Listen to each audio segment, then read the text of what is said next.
Welcome to the first and final word.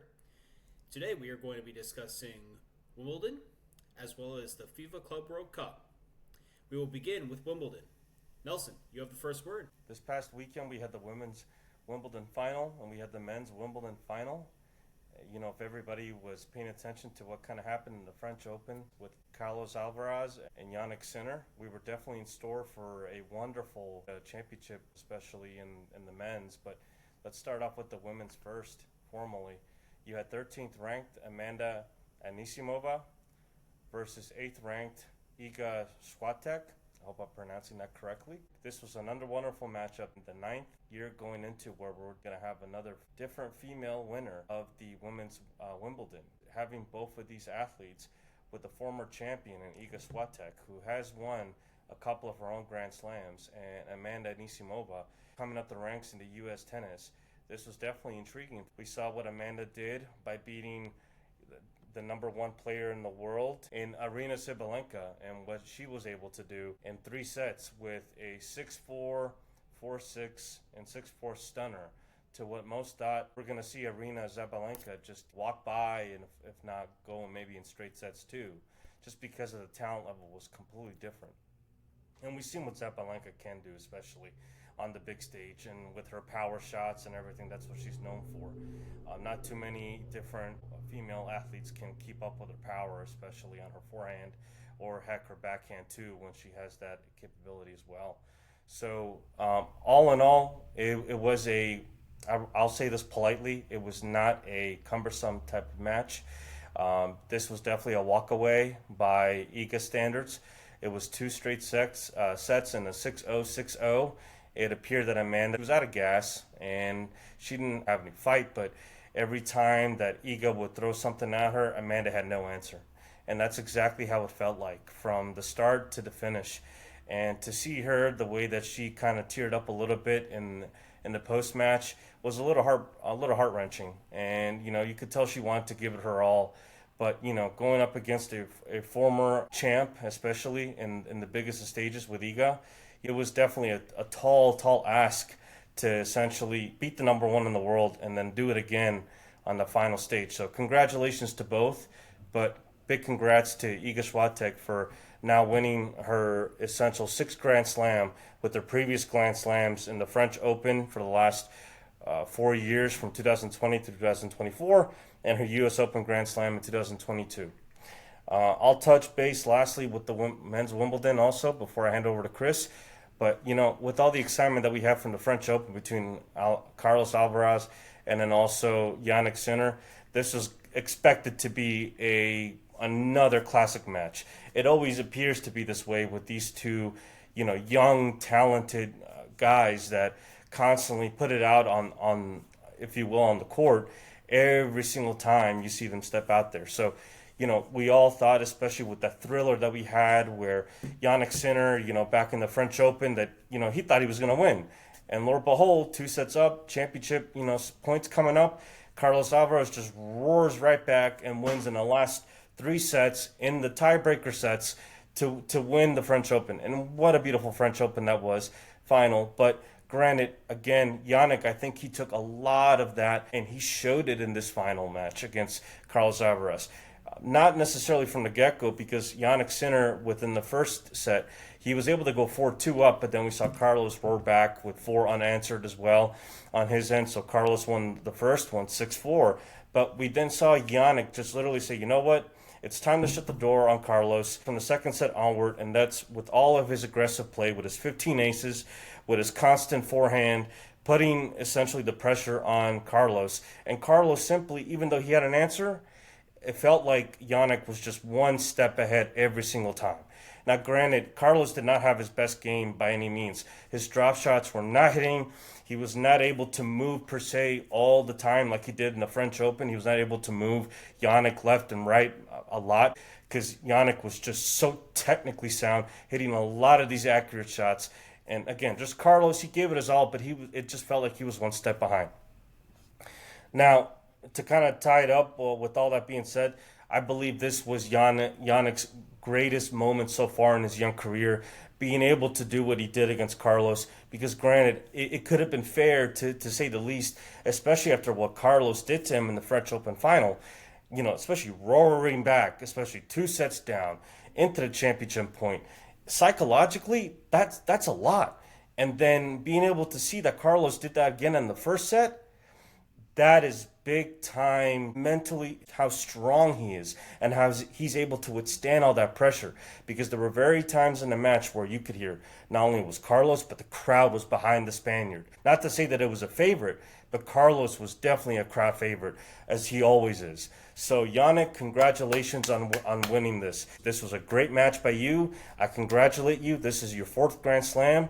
So you know what? Between you and I, Chris, we're going to be treated for the next decade or so, literally to Yannick and Carlos. Because a lot of people are comparing the next literal competition between what used to be a Federer and a Nadal. So I think we're going to see it with these two guys because they're so young. So what's your take on the Wimbledon finals? Yeah, absolutely. First of all, tremendous tournament.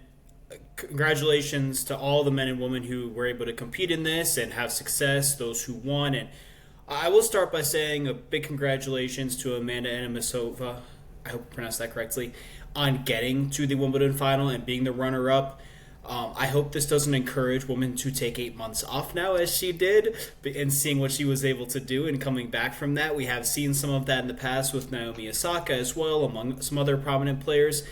I think the women's game is in a bit of a tough position. You mentioned it up front that we have now seen 9 different Wimbledon winners in the past 9 years. That is a remarkable stretch that we really haven't seen from a sport that oftentimes is dominated by some of the top players. It's a lot of parity, which is always great to have in sports, but it's a bit surprising. I think a few years ago in 2022, we really saw the women's game shaped. Ash Barty wasn't even 26 years old. She had just won the Australian Open, obviously in her home country. That was her 3rd Grand Slam title. She'd won everything but the U.S. Open, and she was the number 1 ranked player in the world. She retired.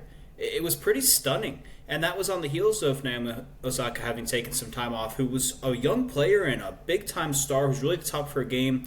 I think only Serena Williams was making more money than her in terms of total gross revenue across the board with her sponsorships and all else among all female athletes at that point in time. Of course. It was stunning to witness. I mean, you can think of some big names, Simone Biles, among others that are in that category. And then 6 months later, yes, absolutely. 6 months later, after she fell in the U.S. Open, Serena Williams retired. So it has left this vacancy in the women's game to where we're looking for that next big star. And absolutely, the world's number 1 Sabalenka for the moment has taken that. And look, Arina Sabalenka is a tremendous tennis player, as you stated. All the credit to her.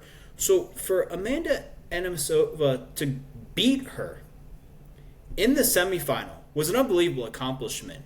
Absolutely. But the credit needs to go to Iga Swiatek here, because I don't think she dropped a set the entire tournament. Correct me if I'm wrong. I mean, she was just purely dominant from beginning to end. And she's a top 3 ranked player in the world, so this didn't come out of nowhere. I know she hasn't had the best year to this point. The first half of the year for her wasn't great, but man, did she put it all together on the grass court. That was so impressive. What a performance. But it has to be said, it was a big-time letdown. I mean, the match was over in under an hour. Amanda Anisimova didn't win a game. That was stunning. That had never happened at Wimbledon before in a women's final.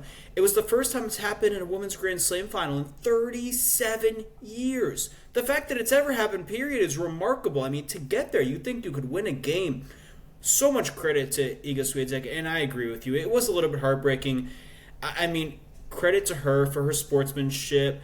It's part of what Wimbledon is. You have to go up and speak as the runner-up, and she was clearly embarrassed by the poor performance she put on, and very frustrated, and understandably so. I mean, as I just said, we were all let down, no disrespect to her, but we were a little bit let down by it, and maybe even thinking we would have preferred to have seen Arina Sabalenka in that final. But she earned the right to be there, and the credit needs to go to Iga Swiatek. We watched the match. She was incredible. I mean, just so dominant. So all the credit in the world to her. On the men's side of things, I am in agreement with you. I mean, look, You talk about Federer and Nadal and the great rivalry they have, but don't forget the guy that was coming up right in their heels, and Novak Djokovic, who, for my money, I think is the greatest of all time, with all due respect to those two guys. I think he's the best I've ever seen. Strong statement. He does have more titles than them, to be fair. And I know he's getting older, and he's dealt with a lot of injuries, and I know he had an injury in the quarterfinal, which limited some in the semifinal. But look, the fact of the matter is that right now, at this point in time, no one is playing better tennis than Jannik Sinner. I mean, he is off the charts unbelievable. It's actually going to become an interesting storyline now heading into New York for both sides, the men's and the women's. But if Jannik Sinner wins that French Open, which you mentioned it, he had every opportunity to do so, he would be in position to win all 4 Grand Slams this year, because he won in Melbourne for the Australian Open. I mean, he was right there. So he could have them all. But Jannik? Unfortunately... Jannik Sinner lost the French Open to Carlos Alcaraz. Right, so that's what I said. If he had won that, which he was right there with an opportunity. He won in Melbourne for the Australian Open, but then he fell at Roland Garros for the French Open in Paris. He was right there, though. I mean, he had that thing won. All the credit. Carlos Alcaraz is special. He is. And you're right. We're looking at this like this could be the next great rivalry in tennis 10, 15 years. And how lucky are we? I mean, we thought coming off that Federer and Nadal and Djokovic era, there's no way we'll ever see this again. Right. Lo and behold, tennis just keeps delivering for us. So just tremendous. And he was able to eliminate Djokovic in straight sets. And so we weren't able to get a third straight year with the rematch between Alcaraz and Djokovic, which, to be fair, 2 years ago when Alcaraz beat him to win his first Wimbledon title, that was a tough match for Alcaraz. I mean, Djokovic gave him everything he could handle, and it was pretty stunning to see this young kid take it from my GOAT. The following year, though, last year, Alcaraz took it to him. Say what you will about the health of Djokovic, his age, so on and so forth. He took it to him. And I think after what we saw in the French Open final, this was the match we wanted, was between Alcaraz and Sinner. And so when Jannik Sinner knocked Djokovic out in the semifinal, it kind of felt fitting and right. And you're right. Alcaraz took the first set, and you kind of felt like the grass is just his, and maybe he's just got Sinner's number, and he's going to get this done again. But that was 6-4, and all 4 sets were, and they were pretty similar time. But Jannik Sinner just got him in the next 3, and we had some unbelievable rallies. And it just felt like every time it went Jannik Sinner's way, and he was making some special plays. I mean, the tweener, which I don't even know was necessary. Was it? Did he need to do it? He managed to lose that point, or I think it was, 30-15 at that point, and somehow that didn't even faze him. I mean, Nadal ended up losing that actual point to him, even after he hit that volley, and it went to the back left-hand corner. So, I mean, it goes to show you how strong Sinner was mentally, regardless. Yeah. Nothing fazed him. Yeah. When he was up 30-love, and he was getting set to put himself in position for match point, that rally they had was the best rally of the entire match. That was special. And when he was able to get Alcaraz on that and go 40-love, you just felt like he had it. Yeah. Yeah. Alcaraz did get the next point, but it just felt like it was delaying the inevitable. I mean, maybe some doubt crept in just because we've seen it. We saw it in Roland Garros. We've seen it so many times at Roland Garros in Paris, excuse me. But he got the next point, triple match point, and it was over. And all the congratulations in the world to him. But looking ahead a little bit to wrap this up at the U.S. Open, I think there's some interesting storylines. On the women's side of things, we saw Madison Keys win the Australian Open. We saw Coco Gauff, who's the number 2 ranked player in the world, win the French Open. And we just saw Amanda Anisimova in the final at Wimbledon. So you've got those 3 U.S. players in New York who are going to be big storylines on that court. And Madison Keys won on the hard court in Melbourne. So can she repeat that in New York? And then you have Aryna Sabalenka, the number 1 ranked player in the world. And you have Iga Swiatek, who is a top 3 player and is the defending Wimbledon champion. So that's an interesting tournament setup. And again, the women's game needs that. So I think there's a lot of excitement that will be happening there when most of us are likely going to be watching football, but keep an eye on it. And on the men's side of things, I think we're in a similar spot where we hope we get another final between Carlos Alcaraz and Jannik Sinner. But again, the storyline might be about Jannik Sinner if he wins that event and what could have been this year if not for what happened in Roland Garros. And then we'll see if Novak Djokovic can heal up and maybe be at his best and what he can provide in that tournament. And it does need to be mentioned if we want to talk about an American in New York. Fritz was playing Alcaraz, and he gave him some trouble in that semifinal. Let's not forget that. I mean, Taylor Fritz looks good in that semifinal. He didn't look good enough to beat Carlos Alcaraz, but he did give him some problems. So, on the hard court, I mean, I know Carlos Alcaraz has won a U.S. Open a few years ago, but he's really struggled the past couple of years there in New York in the heat and on the hard court. Right. So, there is one name I'm looking after into the U.S. Open men's. yeah. I don't have high expectations for him getting to the final, but I want to see his progression because he definitely progressed, especially in the clay court. I think he exited in the quarterfinals, but still far better than what he expected. I'm definitely interested to see what we're going to see out of Tiafoe. Tiafoe definitely impressed in the classic semifinal between him and Alcaraz. It was just a beauty of a match, and Tiafoe definitely showed with winning a couple of sets. But I really want to see if Tiafoe really is up to the the challenge to making another stand that hey, I'm also a good player too on the hard court, and I think that's where he excels. He may not necessarily excel on the grass court, but definitely on the hard court, that's where he does, in my opinion. So that's a player I'm looking out for in the U.S. Open's men's as well. You think the surface on the hard court is similar enough to the clay surface that he has an opportunity to really do well, or you're just really impressed with his game? I'm in agreement with you. He's a tremendous player. He's fun to watch.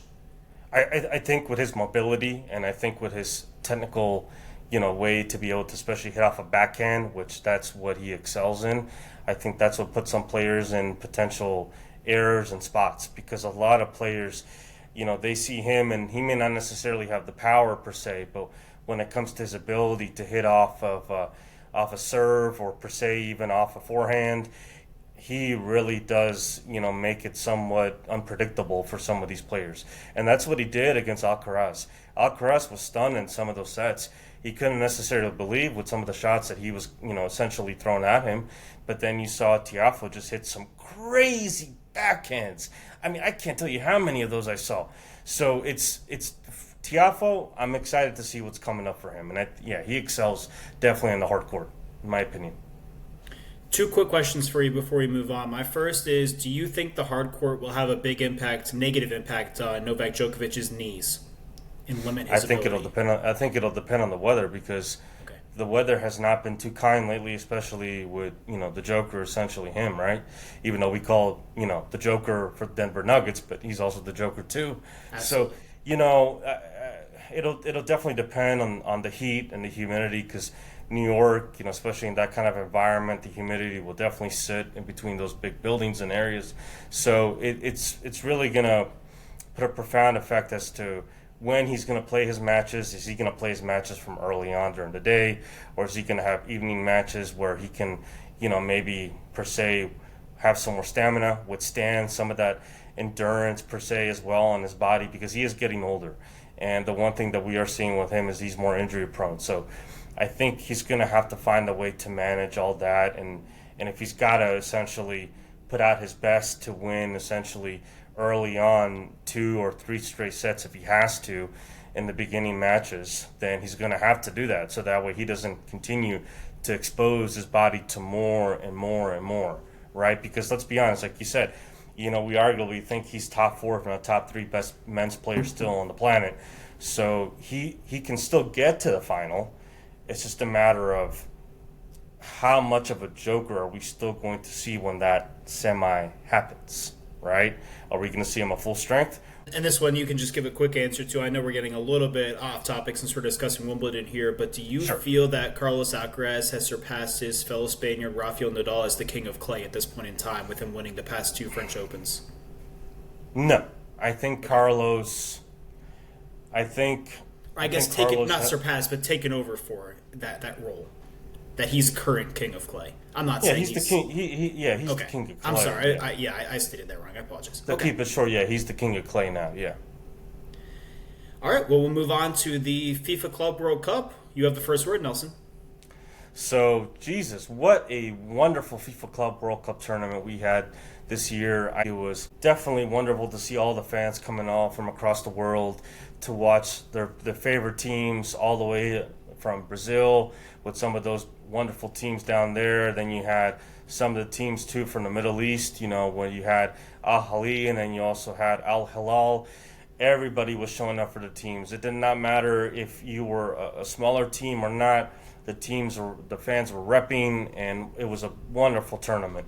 A lot of upsets, and we were definitely not expecting the final between Chelsea and PSG, because I'll be honest, if I had to really give an honest take before the game started, I had a conversation with a friend of mine, and I was explaining, I think Chelsea has a puncher's chance, but I wouldn't say that they're just going to get walked all over by PSG.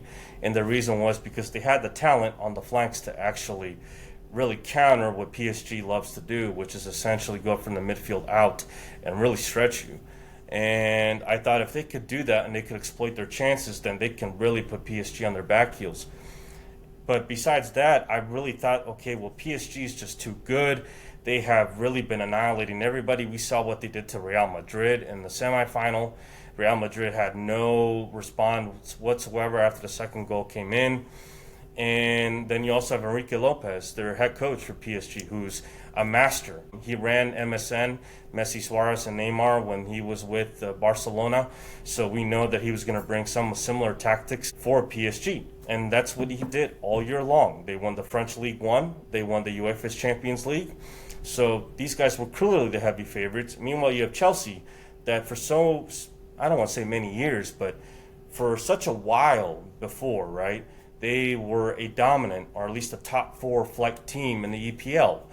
Well, they kind of fell off, I don't want to say a cliff, but they definitely have not been the same club, per se, for, let's say, the last decade, to be fair, right?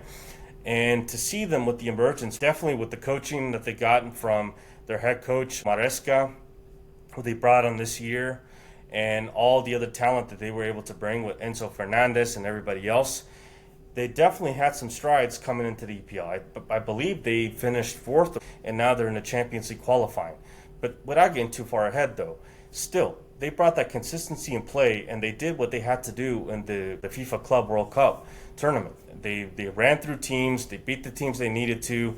They had some great games, too, that were close, but still, they were definitely tactically just outsmarting other opponents. And we saw that with their play. I mean, I don't think a lot of folks would have expected Chelsea to have played so well, but at the same token, it was not to my, per se, doubt that I think, Chelsea was going to get blown out 4-0. I thought they were going to put up a good fight. But neither did I think that they were going to essentially wipe clean PSG, because that's exactly what they did. I mean, shoot, what Cole Palmer, what Neto, everybody did, and again, with the tactical scheme that Enzo Maresca was able to do against that PSG top flight team, unbelievable from start to finish. They withstood the first 15-20 minutes. I remember there was a key play where I think Debella was literally in the middle and he was about to get a cross in. I think it was Zhao. And literally you had the center back. He literally cut off the ball. He was able to intercept that pass. That could have been 1-0 literally PSG heading, I believe, into the 16th, 17th minute. But that was a turning point. And then their goalie keeper too. I mean, unbelievable by Robert Sanchez. The amount of saves he had on PSG's players with their shots. Absolutely. He made a huge difference in the second half. Even after Cole Palmer might have scored those 2 goals and then they had a third too. It was a master class by Chelsea FC. So go Blues. You guys did it. You guys were able to slay the dragon, if you will, in this case, with PSG. I'm happy for you guys, but for PSG, don't be disappointed. You guys still had a hell of a season with winning the French League 1 and also winning the UEFA Champions League. That alone speaks more volumes than anything else to this tournament that FIFA holds. I doubt that there's going to be much changes. I doubt that they're not going to be number 1 going into their league next year and also to be favored again for the Champions League. But I'm very interested to see what Chelsea. If Chelsea can come back and still remain a top 4 flight team in the EPL just based upon this victory alone with the finale that they beat PSG, then these guys will make it a 4-horse race in the EPL, which everybody wants to see. And when I say the 4-horse, you got Liverpool, Man City, Chelsea, and Arsenal. That will be a heck of an EPL season, and I know a lot of soccer fans for the English Premier League can say the same thing. So that's my word on this match. It was wonderful. It was exciting to see. What do you have on that, Chris? Yeah, absolutely. And you did an outstanding job touching on most of that. So just to piggyback on that, I do have some thoughts on a couple of the things you said there. But You're absolutely right. PSG was storming their way through, and I think that for them, it almost felt like they had the whole, we'll call it Mbappe saga, and putting that behind him. I mean, they dispatched of him and getting to that point, and it felt like they were just going to roll through and beat Chelsea and be crowned champions. And not only did that not happen, they got dominated badly. I mean, it was 3-0. They didn't score. They got crushed. It wasn't like they lost by a goal or even two. They got smashed. It was bad. And I'm in agreement with you. If you just took a simple look at the box score and didn't watch any of the match, you would think that, and didn't look at the score, the actual score itself, you would think that PSG dominated. But that wasn't the case. And you're right, it came down to goaltending. The goaltender for Chelsea, outstanding. Not so good goaltending for PSG on the other side of things. And it was that simple. And you're right, Cole Palmer got them off to the hot start with those two goals. It was 3-0 before we hit the half. Those two goals were world-class goals, the way he was able to deliver it. And I'm so shocked that that defense did not even get that, especially with his first miss. I mean, he was just hunting. He was hunting from the get-go. And I think that's part of the problem. Shocked. Is that they were getting, it wasn't just getting shots, it wasn't just getting shots on goal, it was the quality of the shots on goal. And the quality of Chelsea's defense as well as their goaltending. PSG's just didn't match any of that. They didn't match the fight. I mean, the most fight they showed came late in the match when we saw the cards coming out, we saw the red card, and then after the match, the post-game scuffle was just stupid and completely that was bizarre, embarrassing. Yeah. I agree. I mean, that was embarrassing. Where was that fight all match? I don't show it then if you didn't bother to show it throughout the match. It was embarrassing. But I differ slightly with you on PSG going forward. I think they have an opportunity to grow and mature from this, and I think they might be headed in the right direction. So I think they will do well. I know you're a bit more well versed in what's going on in these leagues than I am, and you have some better insight. But from what I saw, I think that is the case. That's not to say they're ahead of Chelsea, because clearly not at all right now. But I think they're in okay position going forward and set up to have some solid future success if they can keep things together. I think they have an opportunity to grow. I think with PSG, I think they had to be fair. I think they had I want to say an off day. PSG, we seen what they could do against some of these big name teams. Now, if you want to make an argument to say, well, will PSG repeat as Champions League winners possibly next year? Fine. There could be some teams that could, give them problems. Barcelona is one of them. A lot of folks thought Barcelona should have been in the Champions League final against them and not Inter Milan. You could maybe pinpoint a Liverpool, maybe a healthy Man City, some of those well-recognized teams. So I don't know that per se it's fair to say that PSG is not better than Chelsea. I think Chelsea's young, whereas I think PSG is more mature. They've accomplished a lot more so than Chelsea has in recent memory. Let's be honest.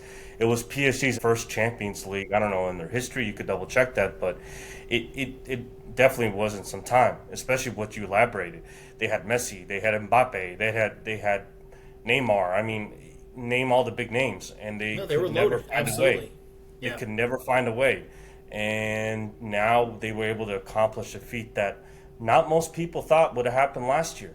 But guess what? Luis Enrique, he got those guys together, and they are very formidable as any top flight team in Europe. So, your point could be fair if it comes down to per se competition in the Champions League. But I think going forward, I think they're still a top 4 team in Europe. Period. Yeah, I think that's exactly what I meant and where I'm at. I think they have an opportunity to continue to ascend and get better. I think right now they have a well-built roster. It's much more compatible. There's better chemistry than what we saw previously with the big stars. Mm-hmm. I think this is just well-built for success across the board, even though we certainly didn't see that in the final. And I definitely don't think they're ahead of Chelsea by any means right now. I mean, look, I get it's only one match, but that was dominant. We saw what we needed to see. And look, congratulations to Chelsea. Big time win. Take that trophy back home across the pond, as they say, on the other side for us here in the States, since they played up at MetLife Stadium. Well, I'll add to that cream on the crop for all those English fans. Well, this is probably the one time they're going to be able to say, "It's coming home. It's coming home. You know, every single time they play in the Euro or the World Cup, it's coming home. Well, Chelsea's bringing it home. Since when does your national team have? So English fans, at least be happy something's coming back home. Absolutely. We want to wish a big congratulations to Chelsea as well as Iga Swiatek and Yannick Sinner. But that's all we got today, folks. So we want to thank you for tuning in and sticking with us throughout. For Nelson Jordan, I'm Chris Nelson. This has been the First and Final Word.